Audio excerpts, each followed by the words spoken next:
Dear students, आज हम अपनी सेकेंडरी की बुक को ऑफिशियली स्टार्ट करने जा रहे हैं। आपकी सेकेंडरी की जो बुक है वो चैप्टर नंबर 12 से स्टार्ट होती है और चैप्टर का नेम है जी इलेक्ट्रोस्टैटिक्स। अच्छा, मैं आपको ये क्लियर कर दूं कि आज हमने जो मेजर टॉपिक पढ़ना है वो है कूलम्स लॉ, जो कि आपकी बुक का एज सच फर्स्ट टॉपिक है। बट कूलम्स लॉ पे आने से पहले जो कूलम्स लॉ में टर्मिनोलॉजीज़ यूज़ होती हैं हम उनको थोड़ा सा डिस्कस करेंगे, उसके बाद हम जो है वो कूलम्स लॉ पे आएंगे। अच्छा, चैप्टर का नेम है जी इलेक्ट्रोस्टैटिक्स। तो इलेक्ट्रोस्टैटिक जो है this is a combination of two words, ये दो लफ्ज़ों का मजमूआ है। नंबर 1 इज़ इलेक्ट्रो एंड नंबर 2 is statics. Electro plus statics. Electro का मतलब होता है जी चार्ज, इलेक्ट्रो का मतलब होता है चार्ज या चार्जेस, और स्टैटिक्स का मतलब होता है एट रेस्ट। इलेक्ट्रो का मतलब होता है चार्ज और स्टैटिक का मतलब होता है एट रेस्ट। सो इलेक्ट्रोस्टैटिक्स का जो मतलब होता है वो होता है चार्ज एट रेस्ट या फिर चार्जेस एट रेस्ट। सो अगर हम इलेक्ट्रोस्टैटिक को डिफाइन करते हैं तो हम ये कहते हैं this is the branch of physics in which we study about charges at rest. जो इलेक्ट्रोस्टैटिक है वो फिज़िक्स की ऐसी ब्रांच का नाम है जिसमें हम चार्जेस को डिस्कस करते हैं, लेकिन वो चार्जेस जो कि रेस्ट पे होते हैं। हम चार्जेस को मूव नहीं करवाएंगे, हम इन चार्जेस के इफ़ेक्ट को डिस्कस करेंगे। कभी ये चार्जेस इलेक्ट्रिक फील्ड प्रोड्यूस करेंगे, कभी ये चार्जेस इलेक्ट्रिक फ्लक्स प्रोड्यूस करेंगे, कभी ये चार्जेस इलेक्ट्रिक पोटेंशियल प्रोड्यूस करेंगे। ठीक है, तो हम जो है वो चार्जेस के इफ़ेक्ट को डिस्कस करेंगे, लेकिन चार्ज को मूव नहीं करवाएंगे, चार्ज जो है वो रेस्ट पे रहेंगे।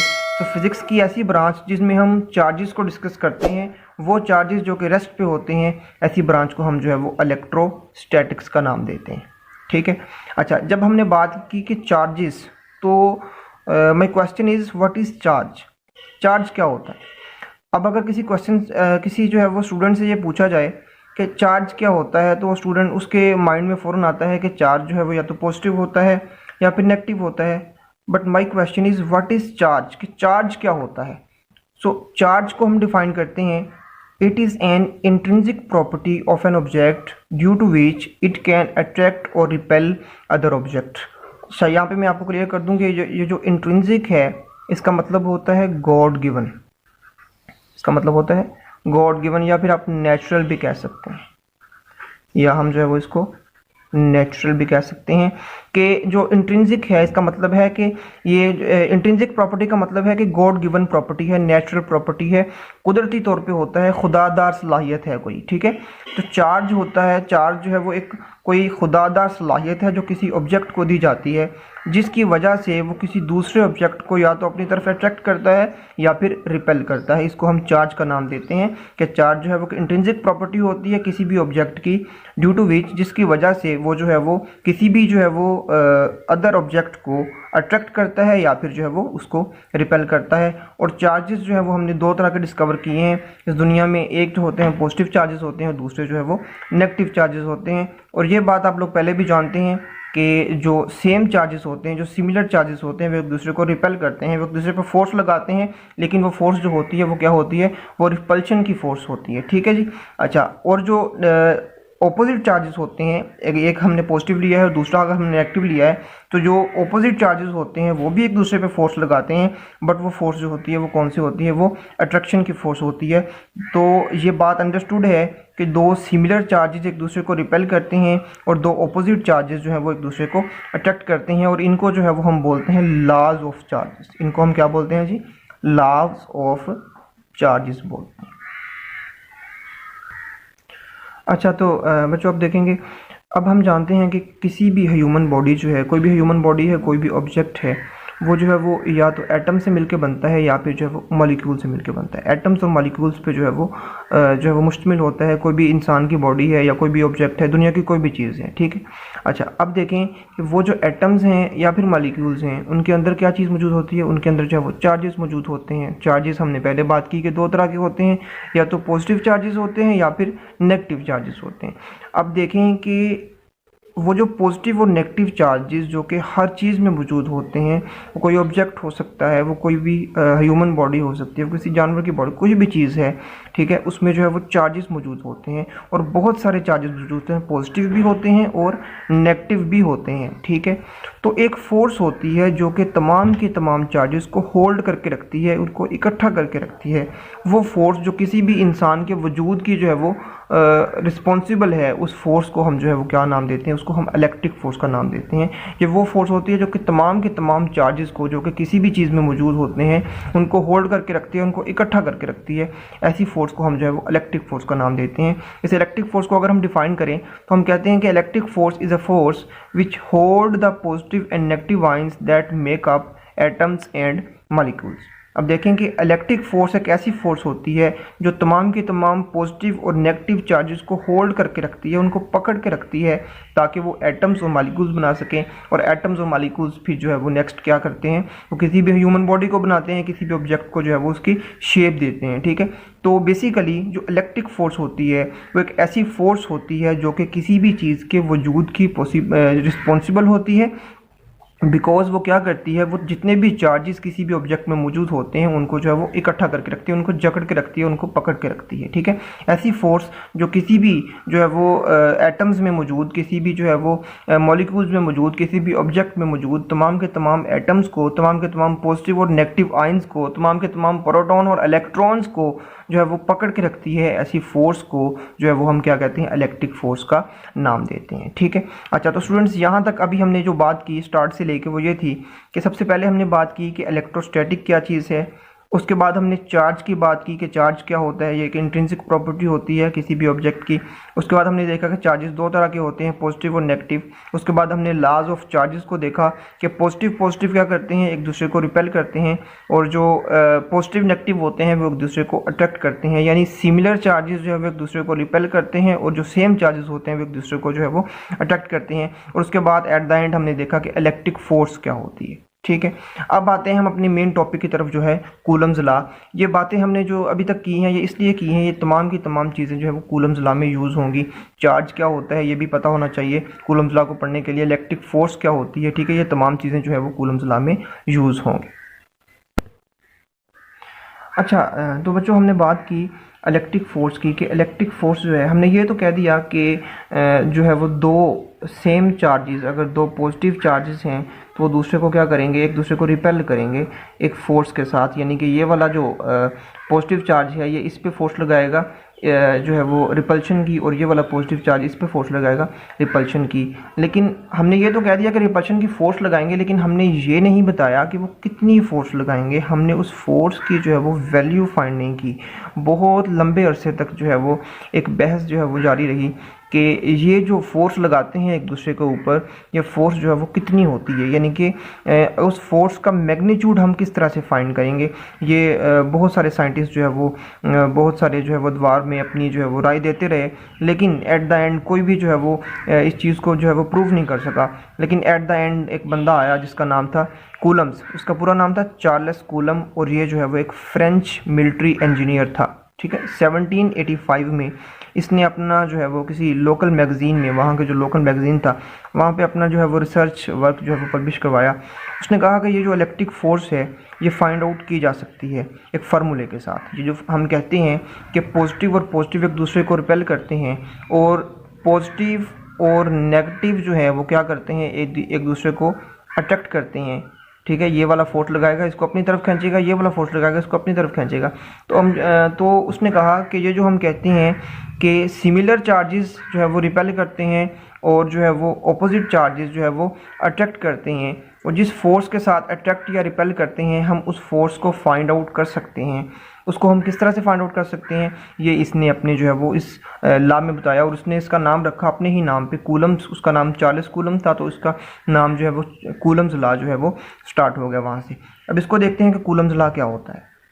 अब देखें, उसने कहा कि जो कूलम्स फोर्स होती है, यानी कि जो इलेक्ट्रिक फोर्स होती है, उसने कहा force between 2 point charges is directly proportional to the product of magnitude of charges and inversely proportional to the square of distance between them।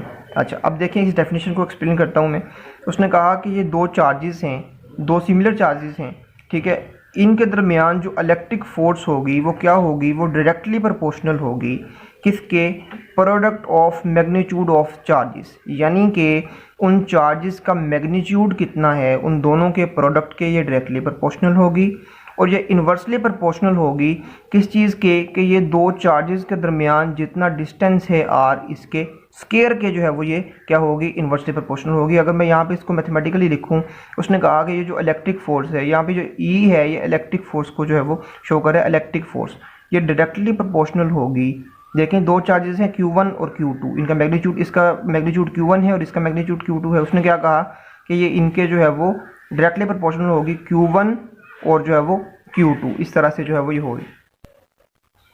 तो ये जो इलेक्ट्रिक फोर्स है ये डायरेक्टली प्रोपोर्शनल होगी इन दोनों जो है वो चार्जेस के मैग्नीट्यूड के, और ये इन्वर्सली प्रोपोर्शनल होगी, ये इन्वर्सली प्रोपोर्शनल होगी कि इन दोनों चार्जेस के दरमियान जितना डिस्टेंस है, यहाँ पे हमने r डिस्टेंस लिया है तो 1/r के स्केयर के, इसके जो है वो स्केयर के जो है वो क्या होगी, ये इन्वर्सली प्रोपोर्शनल होगी। ये जो है ये कूलम लॉ ने बताया।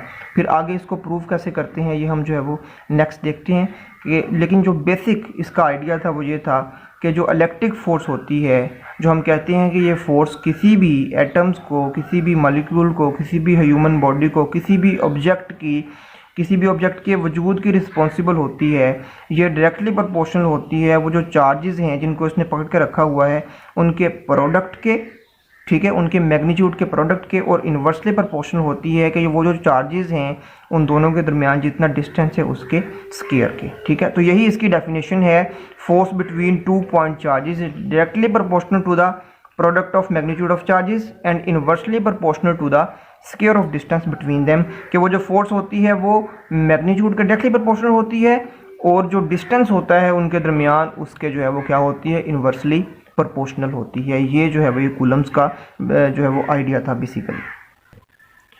अच्छा बच्चों, अगर हम इसको मैथमेटिकल देखें तो ये इक्वेशन हमने पहले भी लिखी कि हमने क्या कहा फ्रॉम द डेफिनेशन कि जो इलेक्ट्रिक फोर्स होती है, यहाँ ये ई से आपने परेशान नहीं होना, ये इलेक्ट्रिक फोर्स को शो कर रहा है, यहाँ से ई से मुराद है इलेक्ट्रिक फोर्स, ठीक है, इलेक्ट्रिक से इससे मुराद है इलेक्ट्रिक। ये आपकी बुक पे लिखा हो या ना लिखा हो, ये अंडरस्टूड है कि ये वाली फोर्स जो है वो ये इलेक्ट्रिक फोर्स है, ठीक है।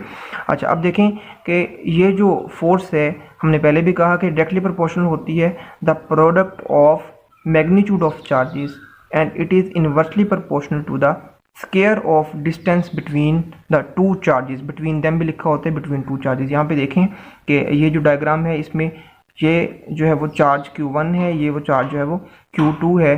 अगर हम क्या करें इन दोनों चार्जेस को, ये जो फोर्स है ये क्या होगी, ये Q1 और Q2 यानी कि दोनों चार्जेस के डायरेक्टली प्रोपोर्शनल होगी, और ये जो ये इन्वर्सली प्रोपोर्शनल होगी कि दोनों चार्जेस के दरमियान डिस्टेंस कितना है, ठीक है।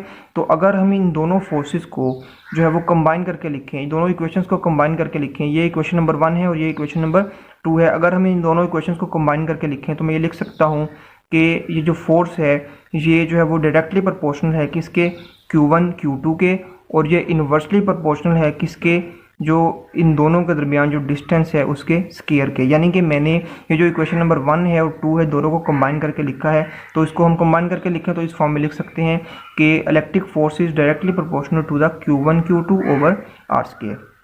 अच्छा अब हमें पता है कि हम डायरेक्टली प्रोपोर्शनल को ख़त्म करके हम वहाँ पे क्या लगाते होते हैं, एक जो है वो साइन ऑफ इक्वलिटी लगाते हैं, और इस साइन ऑफ इक्वलिटी के साथ हमेशा कोई ना कोई कांस्टेंट भी आता है। तो हम यहाँ पे भी यही करेंगे कि हम जो ये जो डायरेक्टली प्रोपोर्शनल का साइन है इसको हम ख़त्म करके जो है वो यहाँ पे साइन ऑफ इक्वलिटी लगाएंगे, और साथ में जो कांस्टेंट आएगा वो होगा k। तो ये इक्वेशन बन गई F is equal to k Q1 Q2 over r square, और यही बेसिकली जो है वो कूलम्स लॉ की बेसिक इक्वेशन है, ठीक है। अच्छा अब देखें कि यहाँ पे जो कांस्टेंट k यूज़ हो रहा है, इस कांस्टेंट को हम नाम देते हैं इलेक्ट्रिक कांस्टेंट का, और इसकी जो वैल्यू होती है वो होती है 9 × 10⁹ न्यूटन मीटर स्क्वायर पर कूलम स्क्वायर। इस कांस्टेंट का नाम इलेक्ट्रिक कांस्टेंट है और इसकी वैल्यू 9 × 10⁹ होती है। ये एक फिक्स वैल्यू होती है, हमें पता है कि कांस्टेंट की कोई ना कोई जो है वो एक फिक्स्ड वैल्यू ही होती है। और ये कांस्टेंट अगर जो है वो इक्वेशन के फॉर्म में लिखा जाए तो ये कांस्टेंट इक्वल होता है 1/4 पाई एप्सिलॉन नॉट के। k is equal to 1/4 pi epsilon naught के। और अगर जो है वो ये वाली टर्म आपके लिए नहीं है एप्सिलॉन नॉट, इसको मैं एक्सप्लेन करता हूँ अभी, लेकिन अगर हम ये k की वैल्यू उठा के इस इक्वेशन में पुट कर दें इस k की जगह पे ये वाली वैल्यू पुट कर दें तो ये इक्वेशन क्या बन जाएगी, ये वाली इक्वेशन क्या बन जाएगी, f is equal to k की जगह पे उसकी वैल्यू आ गई 1/4πε0 और आगे Q1 Q2 over R square. So this is basically the initial derivation of Coulomb's law कि फोर्स जो होती है यानी कि इलेक्ट्रिक फोर्स जो कि दो चार्जेस के दरमियान एग्जिस्ट करती है वो किसके इक्वल आ जाएगी 1/4πε0 Q1 Q2 over R square के जो है वो इक्वल आ जाएगी। यहाँ पे जो ये लफ्ज़ है जिसको मैं एप्सिलॉन नॉट बोल रहा हूँ उसको बोलते हैं हम एप्सिलॉन नॉट। और ये क्या होता है basically, this is the permittivity of free space. इसका क्या मतलब है, देखें कि ये दो चार्जेस पड़े हुए हैं, एक चार्ज Q1 है और दूसरा चार्ज जो है वो Q2 है। इन दोनों चार्जेस के दरमियान अगर जो है वो फ्री स्पेस मौजूद है यानी कि कुछ भी मौजूद नहीं है, सिर्फ स्पेस है, खाली जगह है, तो फिर भी उन दो चार्जेस के दरमियान अगर खाली जगह भी है तो उसमें से जो फोर्स हम अप्लाई करते हैं, जो फोर्स जो है वो जो भी इलेक्ट्रिक फोर्स होगी तो उसको यहाँ से गुजरते हुए कितनी फोर्स जो है वो रिड्यूस करवाना पड़ेगी परमिशन के तौर पे। ये परमिटिविटी जो है वो परमिशन से है बेसिकली, तो उसको हम जो है वो एप्सिलॉन नॉट का फैक्टर जो है वो यहाँ पे लगाते हैं। अभी हमने यहाँ पे जो है वो एप्सिलॉन नॉट लगाया है बिकॉज यहाँ पे हमने इनके दरमियान कुछ भी नहीं रखा, हमने कोई मीडियम नहीं रखा, ठीक है। तो यहाँ पे जो है एप्सिलॉन नॉट आ जाएगा। एप्सिलॉन नॉट बेसिकली क्या होती है, परमिटिविटी होती है फ्री स्पेस की, कि परमिशन के तौर पे कितनी फोर्स जो है वो रिड्यूस होगी यहाँ पे, उसको जो है वो हम क्या बोलते हैं, एप्सिलॉन नॉट बोलते हैं। सो फाइनली ये equation Fe is equal to 1/4πε0 Q1 Q2 over R square, this is the, यहाँ तक जो है वो ये इनिशियल डेरिवेशन है किसकी, कूलम्स लॉ की। और ये जो है वो आप अपनी इनिशियल क्लासेस में क्लास 10th में भी जो है वो पढ़ चुके हैं। अगर मैं इसी इक्वेशन को वेक्टर फॉर्म में लिखूँ, अगर मैं इसी जो फार्मूले को वेक्टर फॉर्म में लिखूं तो मैं लिख सकता हूं Fe is equal to 1/4πε0 Q1 Q2 over R square, साथ में एक यूनिट वेक्टर आ जाएगा। तो ये वाला यूनिट वेक्टर जो है वो ये बताएगा कि ये जो इलेक्ट्रिक फोर्स है चार्जेस के दरमियान जो है वो इसकी डायरेक्शन क्या होगी। बेसिकली जो यूनिट वेक्टर होता है वो डायरेक्शन को बताते हैं, तो ये वाला यूनिट वेक्टर क्या बताएगा कि ये वाली जो इलेक्ट्रिक फोर्स है इसकी क्या होगी, डायरेक्शन जो है वो क्या होगी। तो बच्चों यहाँ तक था आपका इनिशियली जो है वो ये लेक्चर जिसमें हमने इनिशियल डेरिवेशन जो है वो कूलम्स लॉ की। इससे जो है वो नेक्स्ट लेक्चर में हम इसको जो है वो कंप्लीट करेंगे। उसमें हम ये पढ़ेंगे कि अगर ये दो चार्जेस के दरमियान अभी हमने फ्री स्पेस को रखा है, अभी इसमें कुछ भी मौजूद नहीं है, लेकिन अगर हम इसके दरमियान में कोई मीडियम रख दें, कोई प्लास्टिक रख दें, कोई जो है वो दीवार बना दें, कोई जो है वो आयरन का कोई पीस रख दें, तो फिर जो है वो फोर्स कितनी ज़्यादा रिड्यूस हो जाएगी या कितनी ज़्यादा इंक्रीज़ हो जाएगी, ये हम जो है वो नेक्स्ट लेक्चर में देखेंगे। और दूसरा हम ये देखेंगे कि क्या ये म्यूचुअल फोर्सेस है कि जो Q1 Q2 पे लगा रहा है और Q2 जो है वो Q1 पे लगा रहा है, ठीक है, क्या ये इक्वल एंड ऑपोजिट हैं, क्या ये म्यूचुअल फोर्सेस हैं, ये जो है वो हम नेक्स्ट लेक्चर में देखेंगे जिसमें हम जो है वो कूलम्स लॉ को जो है वो कंप्लीट करेंगे। Thank you.